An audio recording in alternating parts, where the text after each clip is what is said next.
ഇന്നൊരു ലോ ബഡ്ജറ്റിലുള്ള ഒരു ഡീസൽ വാഹനം നോക്കാം. 2012 മോഡൽ ഫിയറ്റ് പുന്തോ, 95,000 കിലോമീറ്ററാണ് ഈ വാഹനം ഓടിയിരിക്കുന്നത്. ഈ വാഹനത്തിൻ്റെ കൂടുതൽ ഡീറ്റെയിൽ നമുക്ക് വീഡിയോയിലോട്ട് നോക്കാം.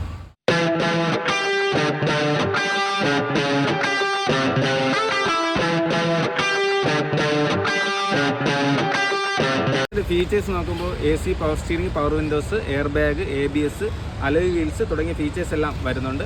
ഈ വാഹനം ആരെങ്കിലും നോക്കുന്നുണ്ടെങ്കിൽ നമ്മുടെ ഈ താഴെ കാണുന്ന നമ്പറിലോട്ട് നമ്മളെ കോൺടാക്ട് ചെയ്യാം. നമ്മുടെ ഫ്രണ്ട്സ് ആരെങ്കിലും നോക്കുന്നുണ്ടെങ്കിൽ അവർക്കും കൂടി ഈ വീഡിയോ ഷെയർ ചെയ്യാം.